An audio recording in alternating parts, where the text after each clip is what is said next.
एक बार फिर से आपके अपने YouTube channel empower education point में आप सभी का हार्दिक स्वागत है। दोस्तों, हमने आप लोगों को पहले भी बहुत सारे वीडियो प्रोवाइड किए थे, लेकिन आज का जो वीडियो है वो कुछ अलग है। आज हम लोग पढ़ने वाले हैं रासायनिक शास्त्र, मतलब कि केमिस्ट्री में हम बहुत सारी चीज़ जो नहीं भी जानते हैं या जानते भी हैं उसके बारे में गहराई से अध्ययन करवाने वाले हैं। लेकिन उससे पहले मैं आप लोग को एक अनुरोध करना चाहता हूँ, प्रार्थना करना चाहता हूँ कि प्लीज़ दोस्तों, अभी का माहौल जो है कोरोना वायरस का है और कोरोना वायरस के कारण हमारे ऑनलाइन वीडियो आ रहे हैं। हम घर पे ही आप लोग को ऑनलाइन प्रोवाइड कर रहे हैं। जैसे ही अभी तो नहीं लगता कि अभी इसकी कोई सूचना अधिक से अधिक, मतलब पूरी तरह से इसकी खोजबीन हो गई है, लेकिन जल्द ही इसकी दवा प्रोवाइड करा दी जाएगी। लेकिन इस साल तक कंफर्म नहीं है। अगले साल में हमें क्या करना है दोस्तों, ज़्यादा से ज़्यादा लॉकडाउन का पालन करना है। उससे जुड़ी बातों को हम लोगों को ध्यान में रखकर, जैसे मास्क हमेशा लगाए हुए रखेंगे, सैनिटाइजर का इस्तेमाल करेंगे और हो सके तो हम घर से बाहर ना के बराबर निकले।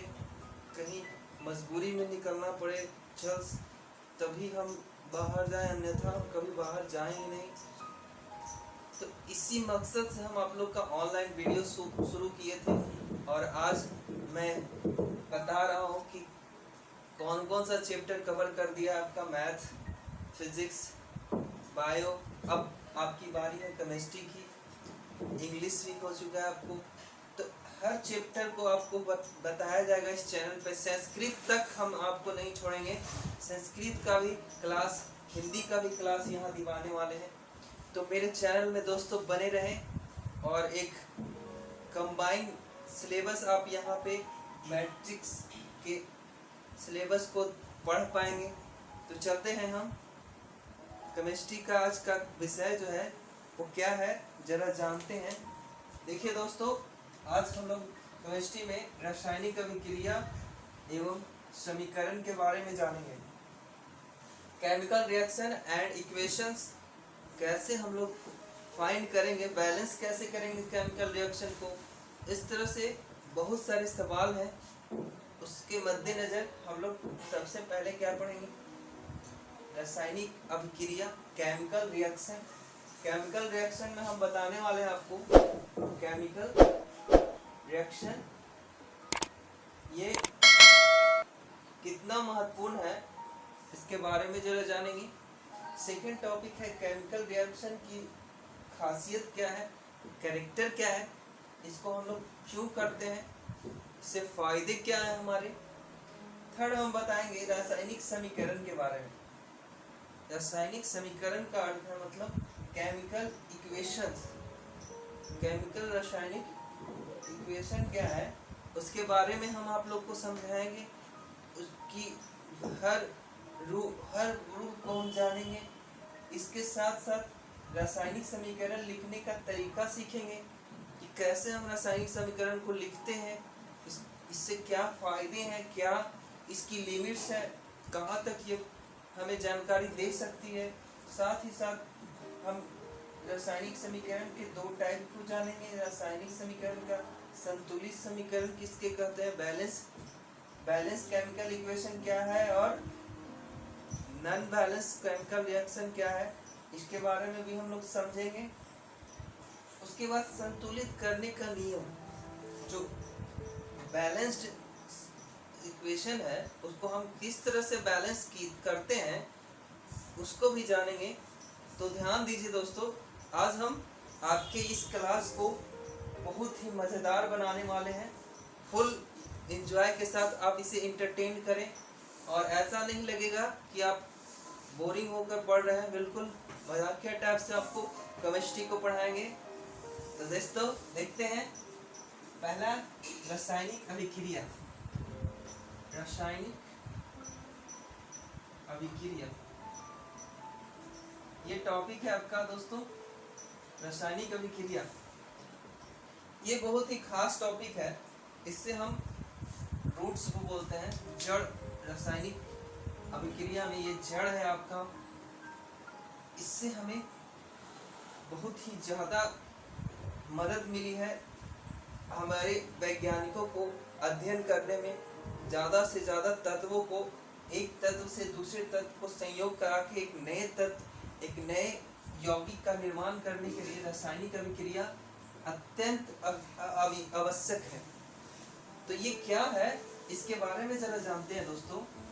इसमें हम लोग रासायनिक अभिक्रिया, जिसको हम बोलते हैं केमिकल रिएक्शन, ये है क्या दोस्तों? केमिकल रिएक्शन या है क्या, इसके बारे में जानते हैं। जब कोई पदार्थ अकेले या किसी अन्य पदार्थ के साथ क्रिया करती है, तो क्रिया करने के फलस्वरूप एक नए पदार्थ का निर्माण होता है। उस क्रिया को, उस अभिक्रिया को ही हम क्या बोलते हैं दोस्तों? रासायनिक अभिक्रिया। उस अभिक्रिया को ही हम लोग रासायनिक अभिक्रिया कहते हैं। मतलब कि हम कह सकते हैं कि जब कोई पदार्थ अकेले या अन्य पदार्थों के साथ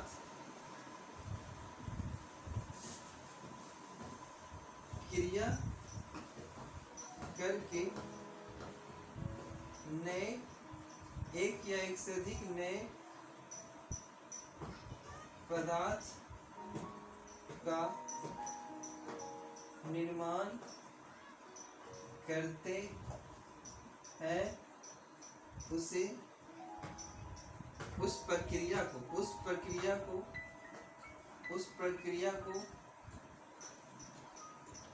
रासायनिक अभिक्रिया कहते हैं दोस्त। क्या बोलते हैं उसे? रासायनिक अभिक्रिया कहते हैं। मतलब कि यहाँ पे देख लीजिए, अकेले या अन्य पदार्थों के साथ अभिक्रिया करके नए पदार्थ का निर्माण करता है। क्या दोस्तों? कुछ अलग, और उसके नए गुण भी होंगे। नए पदार्थ का निर्माण मतलब गुण भी होंगे उसके, नए गुण वाले पदार्थ का निर्माण करते हैं। उसे हम क्या बोलते हैं दोस्तों? रासायनिक अभिक्रिया बोलते हैं। इसमें क्या होता है कि नया गुण जो होगा वो भाग लेने वाले तत्वों के गुण से अलग होंगे। जैसे कि यहाँ पे बात करते हैं H2, ये क्या है? हाइड्रोजन है। और एक और तत्व लेते हैं Cl2, इसको हम बोलते हैं जो दोस्तों हाइड्रोजन, और इसको बोलते हैं क्लोरीन। अब इन दोनों तत्वों को हम अभिक्रिया करवाएंगे, दोनों तत्वों को संयोग कराएंगे, तो एक नया यौगिक का निर्माण होता है। उस यौगिक का नाम है दोस्तों HCl। क्या नाम है? HCl। इसको बोलते हैं हाइड्रोजन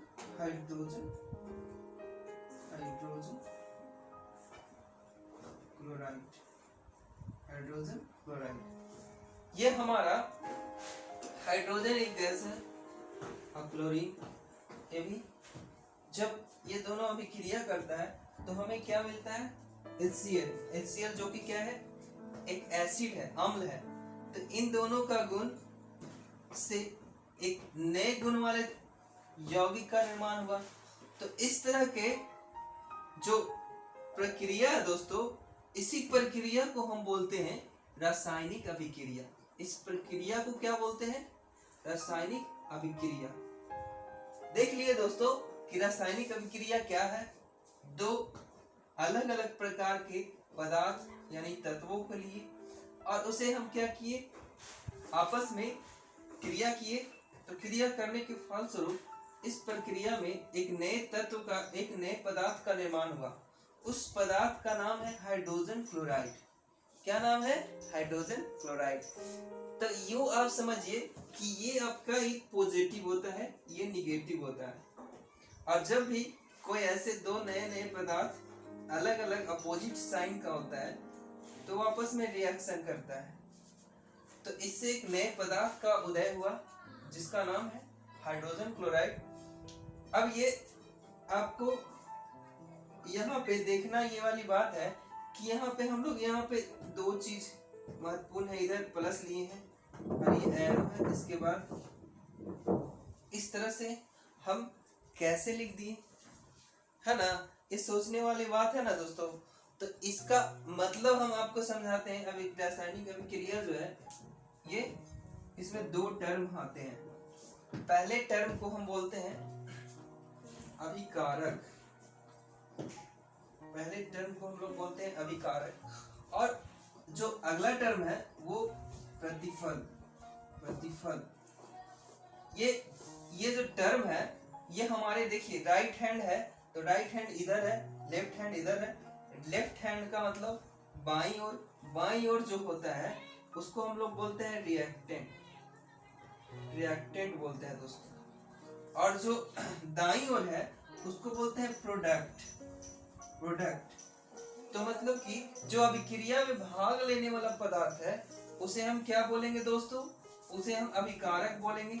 और अभिक्रिया करने के फलस्वरूप जो नए पदार्थ बनता है उसको हम लोग बोलते हैं प्रतिफल। इसको हम इंग्लिश में प्रोडक्ट भी कहते हैं। तो क्या दोस्तों मजा आ रहा है कि नहीं? ये हमें कमेंट बॉक्स में जरूर बताइएगा। क्या नए नए तत्व जो मिलते हैं तो एक नए प्रकार का तत्व का निर्माण हो जाता है, यौगिक का निर्माण हो जाता है। इसी को हम लोग बोलते हैं रासायनिक अभिक्रिया। ये तो आप इसका बारे में थोड़ा आपको मैंने बताया कि ये क्या है। एक तरह से बहुत ही बड़ी बात है रासायनिक अभिक्रिया में उपलब्धि प्राप्त करना वैज्ञानिकों के दृष्टिकोण से। अब बात करेंगे इसकी विशेषता के बारे में। रासायनिक अभिक्रिया से हमें क्या लाभ है और क्या विशेषता है, इसके बारे में भी थोड़ा सा जान लेते हैं दोस्तों। रासायनिक अभिक्रिया के बहुत सारी विशेषताएं हैं। पहली विशेषता क्या है इसके बारे में समझते हैं। पहली विशेषता है दोस्तों कि ये जब रासायनिक अभिक्रिया होती है तो यहां से हेडिंग बनाइएगा आप लोग, रासायनिक अभिक्रिया की विशेषता। विशेषता पहली विशेषता है दोस्तों गैस की उत्पत्ति। गैस की उत्पत्ति। कोई भी रासायनिक अभिक्रिया होती है तो उस अभिक्रिया के फलस्वरूप कभी कभी ऐसा होता है कि इसमें गैस की उत्पत्ति हो जाती है। तो गैस की उत्पत्ति होती है, कब होती है ये देखेंगे। उसके बाद देखेंगे अवक्षेप का बनना। अवक्षेप का बनना। अवक्षेप को मतलब क्या कहते हैं दोस्तों? क्या कह सकते हैं उसको? गाद। नीचे जो बैठते हैं ना उसी को बोलते हैं गाद। या अब तीसरा क्या है? रंग में परिवर्तन। रंग में परिवर्तन। अभिक्रिया के बाद क्या होता है? कभी कभी कलर चेंज होता है दोस्तों। कलर चेंज होता है, साथ साथ ताप में भी परिवर्तन होता है। ताप में परिवर्तन। और एक और मुख्य बात है वो क्या है? हाँ याद आ गया दोस्तों, अवस्था में परिवर्तन। अवस्था में परिवर्तन। तो यहाँ से देखिए रंग में परिवर्तन, ताप में परिवर्तन, अवस्था में परिवर्तन, अवक्षेप का बनना, गैस की उत्पत्ति। तो सबसे पहली जो विशेषता है वो क्या है कि कोई भी अगर अभिक्रिया होता है तो कभी कभी गैस की उत्पत्ति होती है। तो वो कौन सी गैस है और कब उत्पत्ति होती है? जैसे कि सोडियम कार्बोनेट को अगर रिएक्ट करवाते हैं, किससे रिएक्ट करवाते हैं? हाइड्रोजन क्लोराइड से, सोडियम कार्बोनेट, सोडियम कार्बोनेट ये है, और एक हाइड्रोजन क्लोराइड, ठीक है। तो ये दोनों जब रिएक्ट करता है तो CO2 जो है, CO2 गैस मुक्त करती है दोस्तों, और वो गैस एक तरह से हीट उत्पन्न करती है, हीट भी उत्पन्न करती है। ये आपका अभिक्रिया के बाद वाला टर्म जो है, इसमें क्या निकलती है दोस्तों? Carbon dioxide. बनता क्या है? सोडियम कार्बोनेट और हाइड्रोजन क्लोराइड जब रिएक्ट करता है तो एक गैस निकलता है, उसका नाम है कार्बन डाइऑक्साइड, जिससे कि वायुमंडल को ये उस हद तक पॉल्यूटेड कर देती है। दूसरा है मेरे दोस्त अवक्षेप का बनना। अवक्षेप का बनना कब होता है दोस्तों? जब हम लोग देखते हैं ये है सोडियम क्लोराइड और एक है सिल्वर नाइट्रेट, AgNO3। जब इसे हम क्या करते हैं, रिएक्ट करवाते हैं, तो क्या होता है? सोडियम नाइट्रेट और AgCl, ये क्या बन गया? ये जो देख रहे हैं सिल्वर क्लोराइड, ये सिल्वर क्लोराइड है क्या दोस्तों? सिल्वर क्लोराइड जो है दरअसल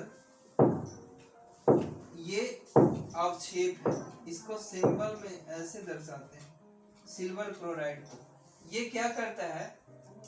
जब रिएक्ट करता है दोनों एक दूसरे से, तो सोडियम नाइट्रेट अलग होकर क्या होता है?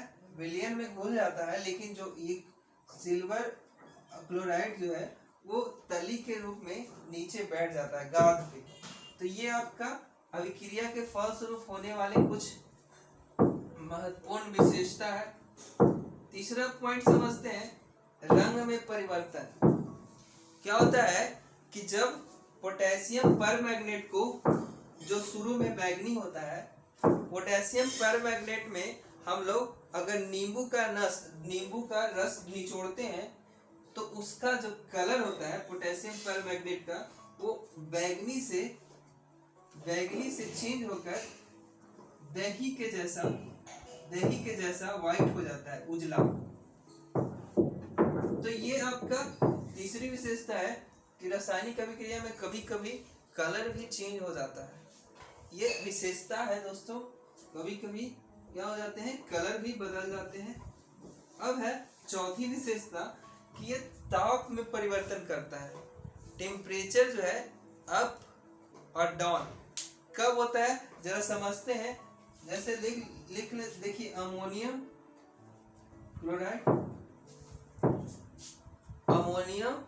क्लोराइड और बेरियम हाइड्रोक्साइड का जब विलयन होगा, बेरियम हाइड्रोक्साइड का विलयन होगा, इसको जब रिएक्ट करवाते हैं दोस्तों, तो क्या होता है कि ये बना देता है ताप में, इसमें कमी आती है। कैसे आती है? ये जल का निर्माण कर देता है। क्या करता है?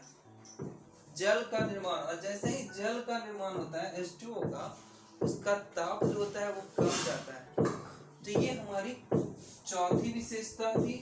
पांचवी विशेषता जो है अवस्था में परिवर्तन, मतलब ये क्या कर देती है, अवस्था भी चेंज कर देती है। जैसे ठोस है तो द्रव में बदल जाएगा, द्रव है तो गैस में बदल जाएगा, गैस है तो इस तरह से। जैसे मोम है, मोम सभी देखे होंगे। मोम जब इसको हम जलाते हैं तो जलाने के बाद देखते होंगे कि कोई गैस निकलता है, कार्बन डाइऑक्साइड, और क्या बनता है दोस्तों? जल बनता है। तो जल जो है वो क्या है, अवस्था बदल गया। ये पहले ठोस था, गैस में और जल में बदलने से ये हमारा पांचवा रिएक्शन का विशेषता हुआ। रासायनिक अभिक्रिया की ये 5 महत्वपूर्ण विशेषता थी जो आपको गहराई से बताया शायद आपने कभी पढ़ा भी होगा, तो इसके बारे में आप जरूर नोट कर ले। ये 5 विशेषता, पहला तो है गैस की उत्पत्ति, दूसरा अवक्षेप का बनना, तीसरा रंग में परिवर्तन, चौथा ताप में परिवर्तन और पांचवा है अवस्था में परिवर्तन। तो कैसा लग रहा है कमेंट में जरूर बताएं दोस्तों। चलिए अब बात करते हैं हम लोग रासायनिक अभिक्रिया की विशेषता के बाद। अब चलते हैं आपके अपने चैनल में रासायनिक समीकरण, जिसको हम कहते हैं केमिकल इक्वेशन। अब केमिकल इक्वेशन है क्या, इसको समझते हैं जरा बारीकी से। देखते हैं, आप लोग जल तो पीते हैं, पर सोचे हैं ये जल बिना केमिकल रिएक्शन के हम लोग कैसे पीते। जैसे H2 प्लस O2 मिलकर बनता है H2O। क्या बनता है H2O। इसको पहले हम लोग बैलेंस कर लेते हैं, ठीक है। हाइड्रोजन दो, ऑक्सीजन दो, ये आपका H2 और O2, H हाइड्रोजन और ऑक्सीजन, हाइड्रोजन और ऑक्सीजन मिलकर क्या बना, जल बना है। तो ये रासायनिक समीकरण का डिफिनेशन क्या लिखते हैं, समझते हैं थोड़ा। रासायनिक समीकरण में ये हमारा क्या है, हाइड्रोजन है और ये हमारा ऑक्सीजन है, हाइड्रोजन और ऑक्सीजन। तो किसी भी रासायनिक अभिक्रिया में, ये अभिक्रिया हो रहा है, किसी भी रासायनिक अभिक्रिया में भाग लेने वाले पदार्थों को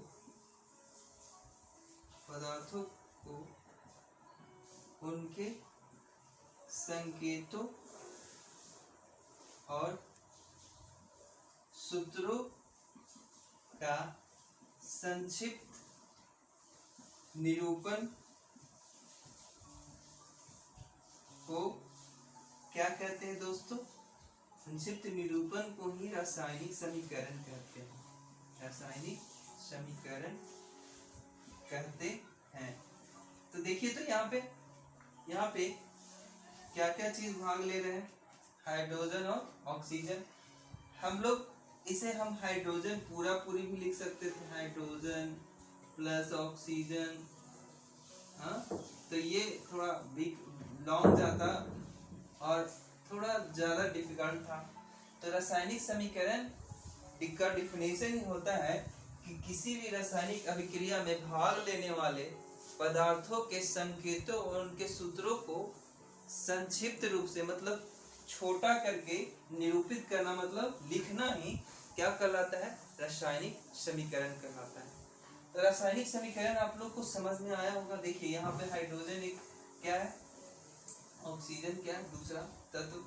दोनों तत्व का हम लोग संकेत लिखे हैं, हाइड्रोजन का H होता है, ऑक्सीजन का O होता है, और इससे जो यौगिक बना है जल, इसको भी हम संकेत में ही लिखे, जो सूत्र है एक तरह से। तो इसी का संकेत का संक्षिप्त निरूपण कहलाता है आपका रासायनिक समीकरण। ये दो तरह के होते हैं दोस्तों रासायनिक समीकरण। एक होता है संतुलित, जो कि बताए हैं पॉइंट में, संतुलित रासायनिक समीकरण। और दूसरा क्या होता है, असंतुलित रासायनिक समीकरण। तो दोनों को समझते हैं थोड़ा। संतुलित किसको कहते हैं और असंतुलित किसको कहते हैं, ये थोड़ा सा जानते हैं। इसमें क्या है कि इसके बारे में थोड़ा सा और जानते हैं। क्या होता है कि रासायनिक समीकरण बनाने से पहले इसके लिखने के तरीकों को सीख लेते हैं। रासायनिक समीकरण कैसे लिखा जाता है उसको सीखते हैं। तो पहला क्या है कि इसको हम लोग क्या बोलते हैं, इसको बोलते हैं अभिकारक, और इसको क्या बोलते हैं, प्रतिफल। अभिकारक और प्रतिफल, जिसको हम बोलते हैं रिएक्टेंट और प्रोडक्ट। तो रिएक्टेंट जो होते हैं अभिकारक वो दरअसल दाईं ओर से हम लोग जोड़ के रूप में लिखते हैं। क्या करते हैं, रिएक्टेंट को एक प्लस के द्वारा अंकित करके लिखा जाता है और उसके बाद ये जो तीर का निशान है वो ये सूचित करता है कि हमारा प्रोडक्ट किधर बना है, इधर राइट साइड हमारे दाएं हाथ की तरफ, जिसको हम प्रतिफल कहते हैं, उसे इस रूप में इंगित करते हैं। तो ये हमारा लिखने का थोड़ा सा शॉर्ट मेथड है। कह दें कि A प्लस B ये आपका क्या हो गया, रिएक्टेंट, और C प्लस D कुछ भी मिल सकते हैं, तो ये आ गया प्रोडक्ट। रिएक्टेंट और प्रोडक्ट ये आपका सही तरीका हुआ लिखने का। तो इस तरह से हम लोग क्या करते हैं, रासायनिक समीकरण को लिखते हैं। बात कर रहे थे हम लोग संतुलित समीकरण की और असंतुलित समीकरण की। संतुलित समीकरण में जो तत्व लिए हुए हैं हाइड्रोजन और ऑक्सीजन, इसके अणु का जो परमाणुओं की संख्या है वो दोनों साइड क्या होना चाहिए, इक्वल होना चाहिए।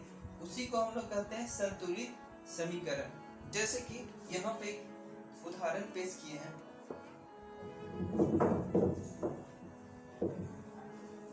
उदाहरण में देखिए क्या है, ये आपका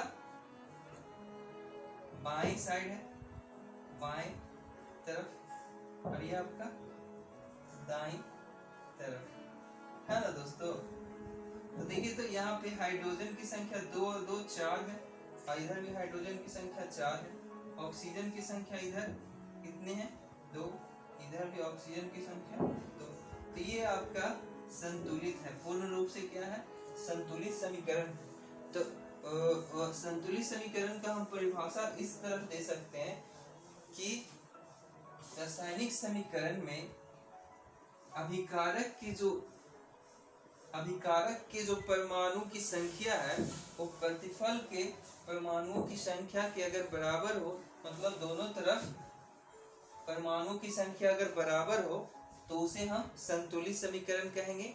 और असंतुलित समीकरण क्या कहेंगे, जब दोनों तरफ पदार्थ में जो तत्व भाग लिए हैं उनके परमाणु की संख्या अगर बराबर न हो तो उसे असंतुलित समीकरण कहेंगे। ये संतुलित समीकरण का उदाहरण था। अब असंतुलित समीकरण का देख लेते हैं। असंतुलित समीकरण, अभी एक उदाहरण इसी का हम देखते हैं। H2 प्लस O2 मिलकर क्या बनता है, H2O।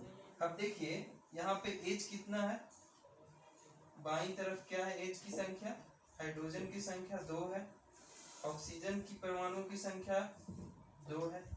लेकिन इधर जब आते हैं तो हाइड्रोजन 2 है और ऑक्सीजन 1 है। यहाँ से दोनों तरफ बराबर नहीं होने की वजह से क्या हो गया, ये हमारा असंतुलित समीकरण हो गया। तो ये था आपका संतुलित समीकरण और असंतुलित समीकरण। अब बात करेंगे रासायनिक समीकरण संतुलित कैसे करते हैं, बैलेंस करने के लिए आपको सिखाएंगे। ये आपका बैलेंस था और दूसरा नॉन बैलेंस इक्वेशन था। अब हम लोग चलते हैं कैसे हम संतुलित समीकरण को बनाएंगे, सीखते हैं। तो देखिए दोस्तों,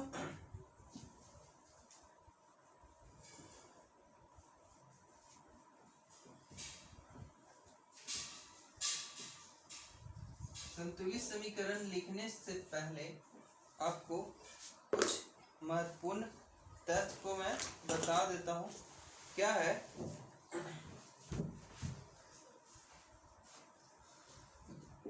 जैसे अभी आपका एक हाइड्रोजन है, एक क्लोरीन है, ठीक, यहाँ पे HCl आ रहा है। अब दोनों तरफ देखिए, ये आपका क्या है, संतुलित समीकरण लिखने के लिए हम पहले जो तत्व भाग लिए हैं उसको लिखते हैं, हाइड्रोजन और क्लोरीन। हाइड्रोजन के परमाणु की संख्या 2 है, क्लोरीन की परमाणु की संख्या कितनी है, 2। ये आपका बाईं तरफ है जिसको हम अभिकारक कहते हैं। अब दाईं ओर चलते हैं। दाईं ओर कितना है जी, हाइड्रोजन एक है, क्लोरीन कितना है, एक। अब इसको हमें क्या करना है, बैलेंस करना है। तो देखिए अगर हाइड्रोजन यहाँ 2 है, यहाँ भी अगर हाइड्रोजन 2 हो, क्लोरीन 2 है, यहाँ भी क्लोरीन 2 हो, तो क्या बराबर नहीं हो जाएंगे? तो क्या करेंगे, H2 प्लस Cl2, अगर यहाँ से 2 मल्टीप्लाई कर दें 2HCl, इसमें 2 आ गया, इसमें भी 2 ऐड हो गया, तो 2 ऐड होने से क्या हो गया, हाइड्रोजन इधर भी 2 हो गए और क्लोरीन भी 2 हो गए, इधर भी हाइड्रोजन 2 हो गए और क्लोरीन 2 हो गए। तो इसी को हम लोग कहते हैं बैलेंस्ड केमिकल रिएक्शन, संतुलित रासायनिक समीकरण। तो आपने एक उदाहरण देखा, चलते हैं एक और एग्जांपल देखते हैं हम लोग। दूसरा एग्जांपल हम लोग लिखते हैं, मैग्नीशियम को हाइड्रोजन क्लोराइड से, मैग्नीशियम को हाइड्रोजन क्लोराइड से Mg प्लस HCl जब संयोग करता है तो क्या बनाता है जी, magnesium chloride MgCl3 plus MgCl2 plus H2। ये आपका एक क्वेश्चन है, चलिए इसको देखते हैं जरा। क्या करते हैं हम लोग, इसको बनाने के लिए फर्स्ट ऑफ ऑल मैग्नीशियम कौन कौन से अभिकारक में तत्वों को लिए हैं, रिएक्टेंट में मैग्नीशियम है, हाइड्रोजन है और क्लोरीन है। ये हमारा जो है वो तीन तत्व है। पहला है बाईं तरफ के तत्वों की जो परमाणु है उसको लिखते हैं, मैग्नीशियम एक है, हाइड्रोजन एक है, क्लोरीन भी एक है। चलिए अब दाईं तरफ चलते हैं। दाईं तरफ मैग्नीशियम की संख्या कितनी है दोस्तों, 1, क्लोरीन की संख्या 2, हाइड्रोजन की संख्या 2। तो ये आपका मैग्नीशियम 2 और हाइड्रोजन 2, और यहाँ मैग्नीशियम 1 और हाइड्रोजन 1। तो क्या किया जाए ऐसा कि हमारा जो ये इक्वेशन है वो बिल्कुल बैलेंस हो जाए। तो देखिए मैग्नीशियम 1 है, यहाँ भी 1, यहाँ भी, हमें बैलेंस करना है किसको, हाइड्रोजन को और क्लोरीन को। जब हाइड्रोजन और क्लोरीन को बैलेंस करते हैं, देखिए यहाँ पे हाइड्रोजन है जी, यहाँ पे क्लोरीन है, इधर हाइड्रोजन और क्लोरीन पास पास है। तो क्या हम यहाँ पे अगर मल्टीप्लाई करते हैं 2 से, तो 2 यहाँ भी और 2 यहाँ भी हो जाएगा। अब जब 2 यहाँ किए तो 2 इंटू 1 2, 2 इंटू 1 2, 2 2 1 1 2 2, क्या बैलेंस हो गया। तो यही तो करना था दोस्तों, ये आप क्या हो गया, बैलेंस।